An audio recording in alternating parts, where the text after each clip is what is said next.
Hello दोस्तों, आप सभी का स्वागत है। आज की हमारी कहानी है आसियाना आस्की का भाग 18। मोना जो चाहती थी वो हो चुका था। अनामिका अपने कमरे में थी। उसने बाथरूम में जाकर मुंह धोया और फिर से पढ़ाई में लग गई। कुछ देर बाद अवनी उसके पास आई और कहा, अरे कितना पढ़ोगी यार, मम्मा ने नीचे खाने के लिए बुलाया है, चलो तुम जाओ, हमें भूख नहीं है। अनामिका ने बिना अवनी को देखे कहा, भूख क्यों नहीं है। अवनी आकर उसके पास बैठ गई। बस ऐसे ही, तुम जाओ। अवनी ने उसका चेहरा अपनी ओर करके कहा, क्या हुआ, इतना गुस्सा किससे हो। हम क्यों गुस्सा होंगे, चाहे वो किसी को भी गले लगाए। अनामिका ने गुस्से में दिल की बात कह दी। गले लगाए मतलब कौन, किसने गले लगाया तुम्हें। हमें नहीं, उन्हें, आदित्य जी को, उस मोना ने। ओ अच्छा, वो, इसमें गलत क्या है। वो भाई की गर्लफ्रेंड है, गले लगा सकती है। हाँ, तुम कुछ नहीं समझोगी, अनामिका ने झुंझलाकर उठते हुए कहा। अरे तो तुम समझाओ मुझे, आखिर मोना के गले लगने से तुम इतना परेशान क्यों हो रही हो। ओह अच्छा अच्छा, कहीं तुम्हें जलन तो नहीं हो रही ना। इस बात से अनामिका अवनी के सामने आई और अपनी कमर पर दोनों हाथ रखकर घूरते हुए कहा, हमें क्यों जलन होगी, तुम्हें हो रही है। अवनी ने भी अनामिका की नकल करते हुए कहा। अनामिका की ओर से बहस जारी थी। नहीं, हमें नहीं हो रही है। हो रही है बाबू। अवनी भी उससे 2 कदम आगे थी। उफ, अनामिका कहते हुए जाने लगी तो अवनी ने उसका हाथ पकड़कर उसे बैठाते हुए कहा, अच्छा सुनो, हाँ मैं जो भी पूछूं उसका हाँ या ना में जवाब देना। अनामिका ने हाँ में गर्दन हिला दी। अवनी ने अनामिका का हाथ अपने हाथ में लिया और प्यार से कहा, क्या तुम्हें आदित्य भाई पसंद है। अवनी के सवाल पर अनामिका खामोश हो गई। अवनी ने उसके भाव समझते हुए प्यार से कहा, देखो अनामिका, तुम्हारा जवाब हम जानते हैं, बस तुम्हारे मुंह से सुनना है। पसंद करती हो ना उन्हें। हाँ, अनामिका ने धीरे से कहा। अवनी ने सुना तो उसे गले लगा लिया और खुशी से भरकर कहा, स्टूपिड, पहले क्यों नहीं बताया तुमने। I am so happy for you. तुम्हें बुरा नहीं लगा, अनामिका ने हैरानी से पूछा। पागल हो क्या, बुरा क्यों लगेगा, मुझे तो खुशी हो रही है कि मेरी बेस्ट फ्रेंड ही मेरी भाभी बन जाएगी, फिर तुम हमेशा यहीं रहोगी। कहते हुए अवनी ने एक बार फिर अनामिका को गले से लगा लिया। अनामिका मुस्कुरा उठी और उसके मन का डर भी जाता रहा। उसने धीरे से कहा, थैंक यू हमें समझने के लिए।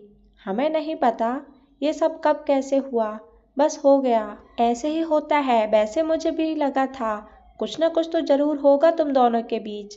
अवनी ने सोचते हुए कहा तो अनामिका ने पूछा, कैसे। अरे सिंपल है, 2 अलग अलग सोच वाले लोग ही साथ होते हैं हमेशा। जैसे तुम शांत हो और भाई गुस्से वाले, तुम सबसे प्यार से बात करती हो और भाई वो बस अकड़ता रहता है। और तो और भाई का रंग भी तुमसे सांवला है। अवनी ने आदित्य की कमियां और अनामिका की खूबियां गिनाते हुए कहा। अवनी की बात सुनकर अनामिका हंसने लगी और कहा, इसमें सांवला गोरा कहाँ से आ गया। अरे होता है, भाई अपने कलर को लेकर बहुत सेंसिटिव है। बताया नहीं उन्होंने तुम्हें, हमारी उनसे इतनी बातें ही नहीं होती। आय हाय, कितना शर्मा रही हो ना तुम। अवनी ने उसे छेड़ते हुए कहा, तो मजे ना लो हमारे। अच्छा ठीक है, अब चलो नीचे। तुम्हारा पेट तो भाई को देखकर भर गया होगा, लेकिन मेरे पेट में चूहे कूद रहे हैं, बहुत जोर से भूख लगी है, चलो ना। अवनी ने अनामिका का हाथ पकड़कर उसे उठाते हुए कहा। दोनों खाना खाने के लिए नीचे चली आईं। दोनों खाने के लिए आकर बैठी। बाकी सब भी आ चुके थे, बस आदित्य ही नहीं था। अनामिका की नजरें उसे ही तलाश रही थी। आकाश ने देखा तो कहा, क्या हुआ अनामिका, कुछ ढूंढ रही हो क्या। जी नहीं, बस ऐसे ही, अनामिका ने झेपते हुए कहा, जबकि आकाश जानता था अनामिका की नजरें किसे ढूंढ रही हैं। वह मन ही मन मुस्कुराने लगा। राधा ने सबके लिए खाना परोसा। सभी खा रहे थे। खाना खाने के बाद अनामिका अवनी के साथ ऊपर चली आई। नजर आदित्य के कमरे की ओर चली गई, लेकिन वह वहां नहीं था। अवनी ने देखा तो कहा, अरे आ जाएंगे भाई।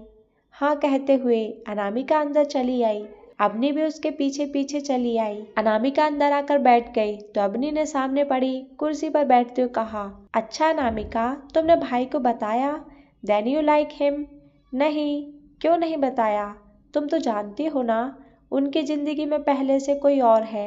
हम उन्हें पसंद करते हैं, लेकिन कह नहीं सकते। अनामिका बोलते बोलते उदास हो गई। अरे मोना को तो मैं भूल ही गई थी। वो तो भाई को लेकर बहुत सीरियस है यार, और भाई भी उसे पसंद करते हैं। हाँ, इसलिए उनसे नहीं कहा। उनके मन में क्या है ये जाने बिना उनसे अपने मन की बात कहना शायद सही नहीं होगा।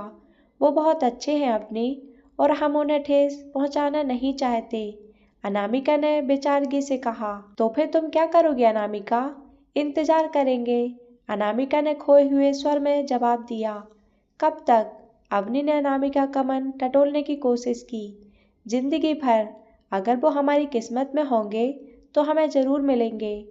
तुम सच में पागल हो अनामिका। इश्क में पड़े हुए इंसान को पहले पहले पागल ही कहा जाता है। अनामिका नम आंखों से मुस्कुरा दी। अवनी उठकर उसके पास आई और उसे गले लगाते हुए कहा, मुझे पूरा यकीन है तुम्हारा प्यार भाई को खींच लाएगा। कोई माने या ना माने, मैंने तो तुम्हें अपनी भाभी मान लिया है। अब बस उस दिन का इंतजार है जब तुम दुल्हन बनकर हमेशा हमेशा के लिए इस घर में आओगी। अनामिका शर्मा के अवनी में सिमट गई और कहा, अवनी, हम खुश नसीब हैं जो हमें उनसे प्यार हुआ, पर उससे भी ज़्यादा खुश नसीब हैं जो हमें तुम्हारे जैसी दोस्त मिली, जो हमें इतने अच्छे से समझ सकती है। अरे बस करो, इतनी तारीफ की आदत नहीं है मुझे। अच्छा पगली, अनामिका भी मुस्कुरा दी। दोनों कुछ देर बातें करती रहीं और फिर अपनी अपनी किताबें लेकर पढ़ने बैठ गईं। खाना खाने के बाद आकाश नीचे ही हॉल में बैठकर टीवी देखने लगा। आदित्य जब बाहर से आया तो उसे देखकर आकाश ने पास बैठे दादू से जोर से कहा, दादाजी कल रात ठंड कुछ ज़्यादा ही थी ना? आदित्य ने सुना तो आकाश की ओर देखा, जो कि मुस्कुराते हुए उसे ही देख रहा था। नहीं, ठंड तो बिल्कुल नहीं थी कल रात। दादाजी आकाश की बात नहीं समझ पाए, लेकिन आदित्य कुछ कुछ समझ रहा था। वह रुक गया तो आकाश ने कहा, हाँ नहीं थी, तभी आदित्य कल बाहर सोफे पर ही सो गया था।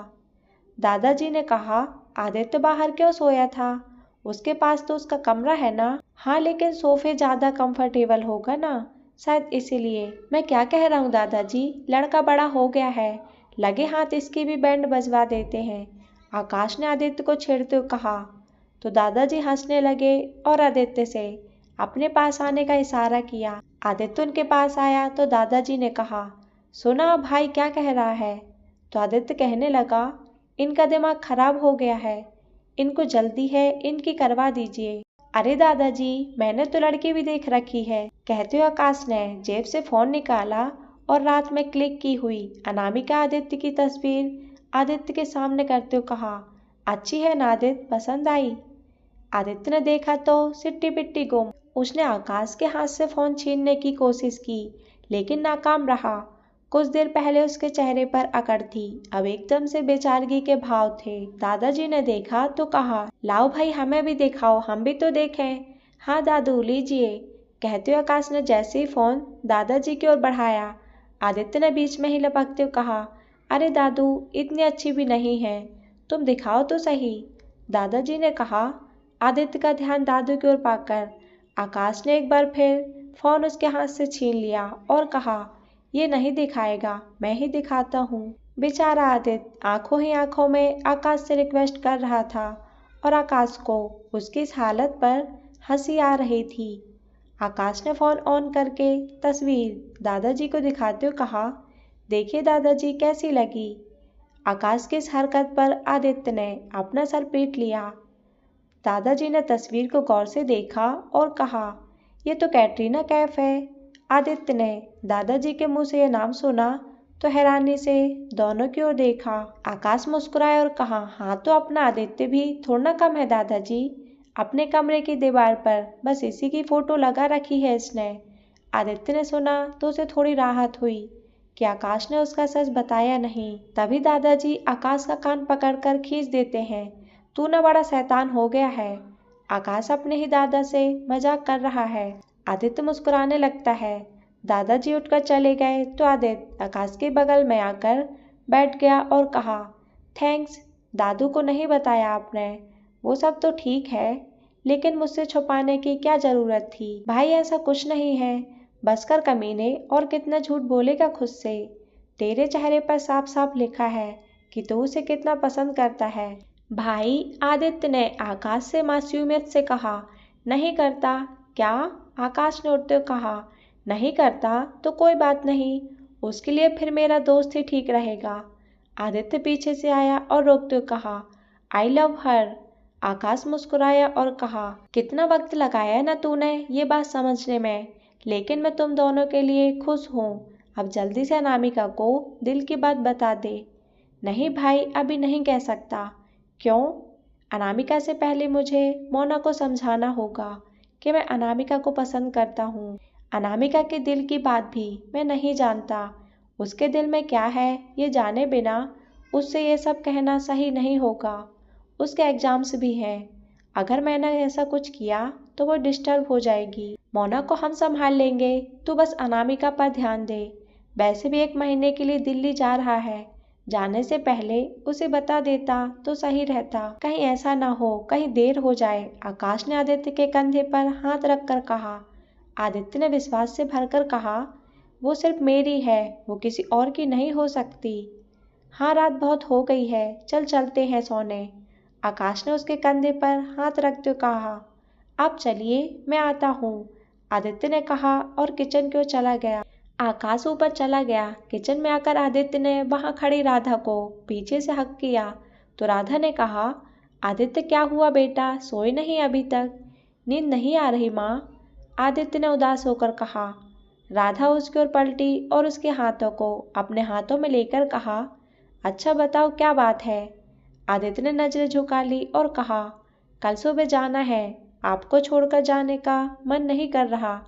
पगला, तू कौन सा हमेशा के लिए जा रहा है? 1 महीने की ही तो बात है, फिर तो यहीं आना है वापस। और नीता सोमेश जी है ना, वहाँ तुम्हारा ध्यान रखने के लिए। हाँ, लेकिन आप तो नहीं होंगी ना वहाँ, मैं आपको बहुत मिस करूँगा, आदित्य ने उनके गले लगते हुए कहा। तो राधा की आंखें भी नम हो गई। वह आदित्य का सर सहलाने लगी। आज से पहले आदित्य उनकी नजरों से कभी दूर जो नहीं गया था। राधा को चुप देखकर आदित्य ने कहा, भूख लगी है? हाँ, मैं खाना लगाती हूँ। नहीं खाना, नहीं खाना, आदित्य ने प्लेटफॉर्म पर बैठते हुए कहा। फिर क्या खाओगे? राधा ने पूछा। मैगी, लेकिन मैं खुद से बना लूँगा, आप जाकर सो जाइए। मैं बना देती हूँ ना बेटा। नहीं माँ, आप जाओ प्लीज़, गुड नाइट, आदित्य ने राधा को किचन से बाहर करते हुए कहा। राधा चली गई। आदित्य अपने लिए मैगी बनाने लगा। ऊपर अवनी और अनामिका पढ़ते पढ़ते थक गईं। घड़ी में देखा तो रात के 11 बज रहे थे। अवनी ने किताब साइड में रखते हुए कहा, यार अनामिका, भूख लगी है। हाँ, भूख तो हमें भी लगी है, तो फिर पिज्ज़ा ऑर्डर करें, अवनी ने अपना फ़ोन उठाते हुए कहा। तो अनामिका बोली, इतनी रात में खामखा परेशान होगा दुकान वाला, हम किचन से ही कुछ ले आते हैं। किचन में इस वक्त क्या मिलेगा? अरे कुछ न कुछ तो मिल ही जाएगा, और नहीं भी मिला तो हम तुम्हारे लिए चाय ले आएंगे, अनामिका, अवनी ने पीछे से कहा। हाँ, तुम बहुत अच्छी हो, आई लव यू, अवनी ने मुस्कुराकर कहा। अनामिका भी मुस्कुराते हुए वहां से चली गई। नीचे किचन में आई तो आदित्य को वहां देखकर हैरान रह गई और कहा, आप यहाँ इस वक्त? आप सोए नहीं? अनामिका की आवाज सुनकर आदित्य पलटा। अनामिका को वहां देखकर उसे अच्छा लगा तो उसने कहा, भूख लगी थी इसलिए अपने लिए कुछ बना रहा था। इतनी रात में हमें कह देते, हम बना देते। अरे इट्स ओके, वैसे भी मैं अच्छा खाना बना लेता हूँ। अनामिका आगे आई और ड्रॉवर खोलकर देखने लगी, लेकिन नमकीन और बिस्किट के अलावा वहाँ कुछ खास नहीं था। आदित्य ने देखा तो पूछ लिया, तुम यहाँ कैसे? वो अवनी को भूख लगी थी तो उसके लिए खाना लेने आए थे। थोड़ी देर यहीं रुको, मैं अपने लिए मैगी बना रहा हूँ, अवनी के लिए भी ले जाना, आदित्य ने कहा, ताकि अनामिका वहीं रुक जाए और वह उसे जी भर कर देख सके। अनामिका वहीं रुक गई तो आदित्य ने कहा, बैठो, हम ठीक हैं, कहती हुए अनामिका ने अपनी पीठ प्लेटफॉर्म से लगा ली। आदित्य मैगी बनाने लगा। जैसे ही उसने बर्तन से ढक्कन हटाया, भाप से उसकी उंगली जल गई और दर्द की वजह से उसके मुंह से निकला, आउच। अनामिका आदित्य के पास आई और उसका हाथ देखते हुए कहा, देखा, जल गए ना? आपका ध्यान कभी सही जगह नहीं रहता, बहुत दर्द हो रहा होगा ना? रुकिए हम कुछ लेकर आते हैं। कहकर जैसे ही वह जाने लगी तो आदित्य ने उसका हाथ पकड़कर उसे अपनी ओर खींचकर कहा, कुछ नहीं हुआ है, लेकिन वो गर्म था, आपको दर्द हो रहा होगा ना, वरना आप चीखते नहीं ना, अनामिका ने परेशानी भरे शब्दों में कहा। आदित्य ने अपनी उंगली अनामिका के होठों पर रख दी और कहा, बहुत परेशान होती हो तुम। ठीक हूँ मैं, अनामिका आदित्य की आंखों में देखती रही तो आदित्य उससे दूर हुआ और कहा, तुम्हें भूख नहीं लगी? नहीं, मतलब हाँ, अनामिका से बोला नहीं गया। आदित्य मुस्कुराने लगा और कहा, चलो तुम भी खा लेना। आदित्य ने मैगी बनाई और 3 कटोरी में डाला, 2 अनामिका की ओर बढ़ा दी और एक खुद लेकर वहीं खड़ा होकर खाने लगा। जैसे ही वह पहला निवाला खाने को हुआ, रुक गया। उसने देखा अनामिका उसे ही देख रही है। आदित्य ने चम्मच अनामिका की ओर बढ़ा दी। अनामिका ने खाया और कहा, अच्छा बना है। सोचो मेरी फ्यूचर वाइफ कितनी लकी होगी ना, उसे बैठे बिठाए इतना अच्छा कुक मिल जाएगा। आदित्य ने अगला निवाला खुद खाते हुए कहा। आदित्य की इस बात पर अनामिका मुस्कुराते हुए मन ही मन सोचने लगी, लकी तो हम ही है आदित्य जी, जिसे आपका साथ मिला। आप हमेशा ऐसे ही खुश रहें। आदित्य ने अनामिका को मुस्कुराते हुए देखकर कहा, तुमसे किसी ने कहा है क्या यही कि तुम मुस्कुराती हुई बहुत अच्छी लगती हो? आदित्य ने अनामिका की आंखों में देखते हुए कहा। अनामिका आदित्य से नजरें चुराने लगी और कहा, हम जाते हैं, अवनी इंतजार कर रही होगी। अनामिका जैसी जाने लगी। आदित्य ने पीछे से गाना शुरू कर दिया। अनामिका ने सुना तो चलते चलते रुक गई और बिना पलटे कहा, रात हो गई है। हाँ जानता हूँ, गुड नाइट, कहकर वो वहाँ से चली गई। गुड नाइट, आदित्य ने कहा और अनामिका को जाते हुए देखता रहा जब तक वो उसकी आंखों से ओझल नहीं हो गई। अनामिका ऊपर आई और अवनी की ओर मैगी बढ़ा दी। वाह, तुमने बनाई? अवनी ने सवाल किया। नहीं, आदित्य जी ने, वो नीचे ही थे, किचन में, तो उन्होंने तुम्हारे लिए भी बना दी। तुम और भैया साथ साथ थे, कुछ हुआ? अवनी ने मैगी खाते हुए कहा। क्या मतलब? अनामिका ने हैरान होकर पूछा। अरे मतलब रोमांटिक बातें, क्या तुम भी? ऐसे कुछ नहीं हुआ, खाओ चुपचाप, अनामिका ने कहा और दोनों मैगी खाने लगी। खाने के बाद दोनों सोने चली गईं। अनामिका की सोते ही आंख लग गई और अवनी भी कुछ देर बाद सो गई। आदित्य अपने कमरे में बैठा अपना बैग पैक करने में लगा हुआ था। अनामिका की यादों ने उसे घेर रखा था, चाहकर भी वह खुद को उससे दूर नहीं कर सकता था। उसने सामान रखा और लेट गया। जल्दी ही उसे नींद आ गई। सुबह 6 बजे उसकी ट्रेन थी। वह जल्दी उठ गया, तैयार होकर नीचे आया, लेकिन अनामिका उसे कहीं दिखाई नहीं दी। सुबह भी आ चुका था। उसने आदित्य का सामान गाड़ी में रखा। आदित्य बार बार पलटकर अवनी के कमरे की ओर देख रहा था। जाने से पहले एक बार अनामिका से मिलना चाहता था, लेकिन अनामिका सो रही थी। आदित्य को बिल्कुल अच्छा नहीं लग रहा था, लेकिन अनामिका से मिलना भी पॉसिबल नहीं था। आदित्य ने सबके पैर छुए और वहां से निकल गया। जाते जाते उसने पलटकर एक बार फिर कमरे की ओर देखा, पर अनामिका नजर नहीं आई। आदित्य उदास चेहरा लेकर वहां से चला गया। आंखों में आई नमी शुभ न देख ले, इसलिए उसने आंखों पर चश्मा लगा लिया। आदित्य बाहर गाड़ी के पास आया तो शुभ ने कहा, भाभी कहाँ है? कहीं नजर नहीं आ रही। सो रही है, आदित्य ने रूड होकर कहा और गाड़ी का दरवाजा खोला। थोड़ा वेट कर लेते हैं, ऐसे बिना मिले चले जाएंगे, शुभ ने कहा। उसे मिलना होता तो वह ऐसे सो नहीं रही होती। अब चल, आदित्य ने थोड़ा गुस्से से कहा। रुक जाते हैं, उसे बुरा लगेगा अगर तू ऐसे गया। शुभ ने कोशिश की। तू चल रहा है या मैं जाऊं? आदित्य ने उसे घूरते हुए कहा। तो शुभ चुपचाप आकर ड्राइवर सीट पर बैठ गया। आदित्य भी अंदर आ बैठा और दोनों घर से निकल गए। घर से स्टेशन आधे घंटे की दूरी पर ही था। आदित्य को अपसेट देखकर शुभ ने कहा, अच्छा दिल्ली में कहाँ रुकेगा तू?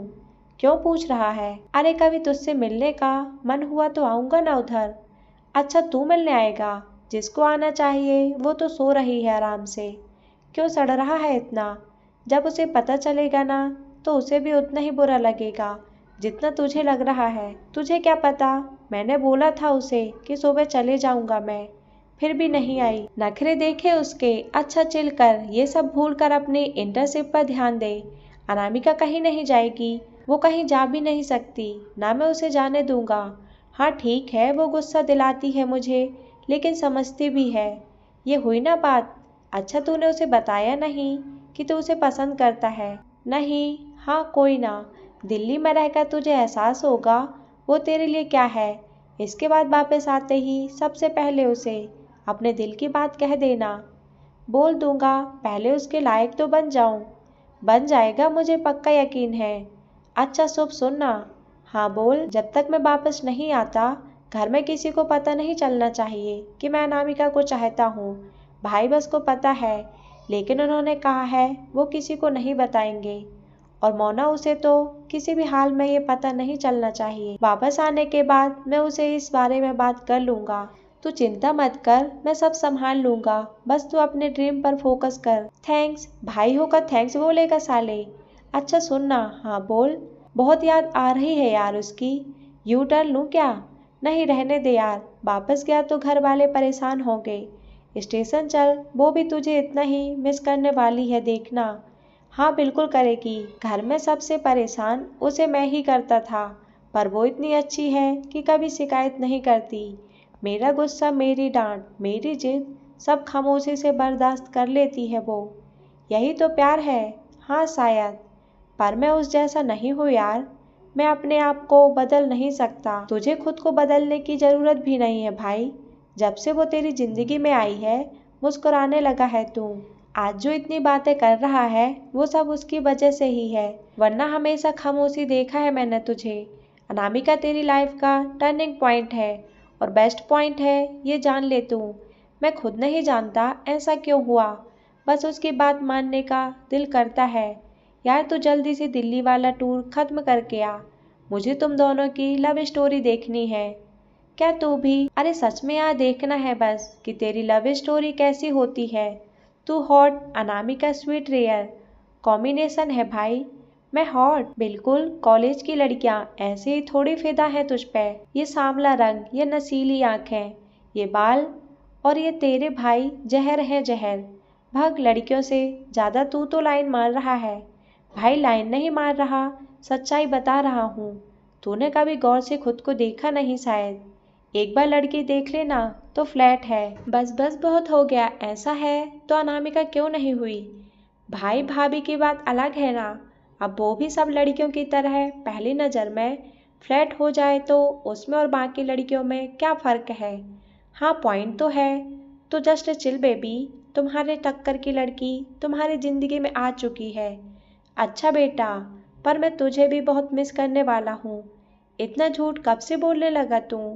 अरे सच में, तू ही तो है जिसके सामने मैं खुलकर अपने दिल की हर बात कह सकता हूँ। कहकर आदित्य शुभ को गले लगा लेता है। तू अनामिका समझ के तो नहीं चिपक रहा ना मुझसे? चल साले कुछ भी। तभी गाड़ी का टायर पंचर हो गया, उसे ठीक करते करते आधा घंटा लग गया। गाड़ी सही हुई उसके बाद दोनों बातें करते हुए स्टेशन पहुंचे। जैसे ही गाड़ी स्टेशन पर आकर रुकी, आदित्य फिर से उदास हो गया। शुभ ने देखा तो कंधे पर हाथ रखते हुए कहा, अरे टेंशन मत ले, मैं हूं ना यहाँ। दोनों अंदर आकर टिकट कंफर्म करने लगे। टिकट लेकर जैसे ही आदित्य ट्रेन के पास आया, हैरानी से उसकी आंखें फटी की फटी रह गईं। सामने अनामिका खड़ी थी। आदित्य को देखते ही वह उसके पास आई। आदित्य का दिल तो बाहर निकलकर नाचने का कर रहा था। बड़ी मुश्किल से उसने खुद को संभाला और कहा, तुम यहाँ? हाँ वो आप अपना ये जैकेट घर ही भूल आए थे। हमें लगा रास्ते में ज़रूरत पड़ेगी, इसलिए आपको देने चले आए। अनामिका ने जैकेट आदित्य को बढ़ा दिया। आदित्य का दिल तो कर रहा था आगे बढ़कर अनामिका को गले लगा ले, लेकिन खुद को रोक लिया और कहा, तुम परेशान हुई, दिल्ली जाकर मैं और खरीद लेता। अवनी ने बताया यह आपका फेवरेट जैकेट है, और फेवरेट चीज़ों के बिना रहना बहुत बोरिंग होता है। वैसे भी आप ऐसे जाते तो ठंड लगती तो जुकाम होता, आप बीमार हो जाते। बीमार होते तो आप पढ़ाई में ध्यान नहीं लगा पाते, इसलिए आना पड़ा। अनामिका मासूमियत से बोलती चली गई। उसे देखकर आदित्य मुस्कुराने लगा और आगे बढ़कर उसे गले लगाते हुए कहा, इतनी परवाह भी मत करो मेरी, मैं जा ना पाऊँ। जैसे आदित्य ने अनामिका को गले लगाया, उसका दिल तेजी से धड़क रहा था। उसने देखा स्टेशन पर खड़े लोग उसे और आदित्य को ही देख रहे थे। उसने धीरे से कहा, सब देख रहे हैं। आदित्य दूर हुआ और कहा, सॉरी वो मुझे अच्छा लगा तुम यहाँ आई। आना पड़ा, सुबह आपसे मिल नहीं पाए थे, लगा आप गुस्सा हो जाएंगे इसलिए चले आए। अनामिका ने पलकें झुकाकर कहा। आदित्य के छूने का एहसास वो अभी भी महसूस कर रही थी। आदित्य सामने खड़ा बस प्यार से उसे देखता रहा।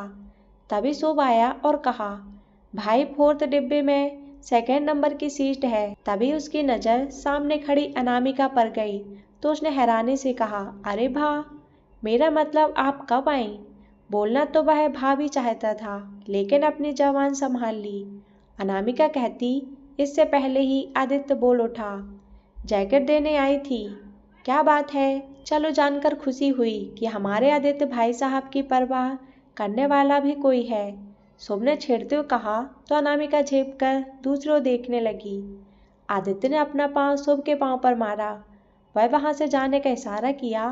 तभी शुभ ने कहा, अच्छा ट्रेन अभी 10 मिनट लेट है, मैं सबके लिए चाय ले आता हूँ। शुभ वहां से चला गया।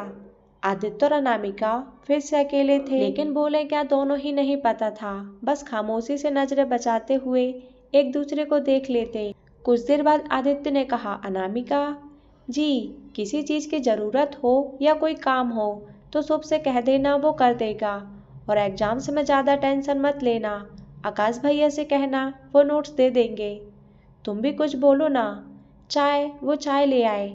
क्या? आदित्य ने अपने साइड में देखा तो शुभ चाय के गिलास हाथ में लिए मुस्कुरा रहा था। आदित्य मन ही मन शुभ को कोसने लगा। शुभ ने दोनों को चाय दी। तीनों वहां खड़े चाय पीने लगे। ट्रेन ने हॉर्न दिया तो शुभ ने उसके गले लगते कहा, चल भाई ख्याल रखना अपना, और हाँ फोन कर देना पहुंचकर। हाँ तू भी अपना ख्याल रखना, आदित्य ने कहा और अनामिका की ओर पलटकर कहा, जाऊं? हाँ, अनामिका ने धीरे से उदास होकर कहा। आदित्य ट्रेन की ओर बढ़ गया। डिब्बे में जाकर उसने अपना सामान रखा और दरवाजे पर आकर अनामिका और शुभ को देखने लगा। उसके चेहरे पर उदासी घेर आई। आज से पहले उसे ऐसा कभी नहीं लगा था। प्यार दोनों तरफ था, बस इजहार नहीं था। ट्रेन चल पड़ी। अनामिका ने अपना हाथ उठाकर आदित्य को अलविदा कहा। वो तब तक अपना हाथ हिलाती रही जब तक आदित्य उसकी आंखों से ओझल नहीं हो गया। आदित्य की आंखों में नमी उतर आई, जिसे छुपाने के लिए वह दरवाजे से हट गया। अंदर आकर उसने आंखों के किनारे साफ किए और अपनी सीट पर बैठ गया। खिड़की के पास बैठा वह बाहर छूटते अपने शहर को देख रहा था। उसने जेब से फोन निकाला, कानों में ईयरफोन लगाए और गाना ऑन करके आंखें मूंद कर सर पीछे लगा लिया। गाने के शब्दों में आदित्य अनामिका का चेहरा ढूंढने लगा और ट्रेन अपनी रफ्तार से चलती रही। आदित्य के जाते ही अनामिका का चेहरा उदासी से घिर गया। शुभ उसके पास आया और कहा, देखना 2 दिन भी नहीं रुकेगा वो दिल्ली में। सबकी याद आएगी ना तो बैग उठा के चला आएगा। शुभ की इस बात से अनामिका मुस्कुरा दी तो शुभ ने कहा, चलो आपको घर छोड़ देता हूँ। हाँ, अनामिका ने कहा और शुभ के साथ स्टेशन से बाहर आ गई। शुभ ने उसके लिए दरवाज़ा खोला और खुद आकर ड्राइवर सीट पर बैठ गया। शुभ ने गाड़ी स्टार्ट की और घर के लिए निकल गए। अनामिका को चुप देखकर शुभ ने कहा, आपसे एक बात पूछें? जी। आप उस दिन इतना गुस्से में क्यों थी? कब? जब पहली बार मैं आपसे मिला था आदित्य के घर पर। अच्छा वो हम जल्दी में थे और आप सामने से टकरा गए तो थोड़ा गुस्सा आ गया। मैं तो डर ही गया था। बाप रे, इतना गुस्सा! हमें कभी गुस्सा नहीं आता। वो तो आदित्य जी बार बार परेशान करके गुस्सा दिलाते रहे। वो ऐसा नहीं है अनामिका जी, हम दोनों बचपन से साथ हैं। उसे मैंने कभी ज़्यादा बोलते नहीं सुना, बहुत कम बोलता है। उसे समझ पाना हर किसी के बस की बात नहीं है। उसके दिमाग में किस वक्त क्या चल रहा होता है कोई जान नहीं सकता। हाँ, थोड़े अलग जरूर हैं, पर समझना इतना भी मुश्किल नहीं है उन्हें। अच्छा, क्या करती हो आप? बीए फाइनल में है, एग्जाम्स है, उसके बाद आगे की पढ़ाई करेंगे। ग्रेट! मैं तो कल से पापा का ऑफिस ज्वाइन करने वाला हूँ। मुझसे नहीं होती है पढ़ाई वढ़ाई। हाँ, सबकी अलग अलग सोच होती है। जैसे हमारे आदित्य की, उसके पास सब है लेकिन उसे तो एडवोकेट बनना है।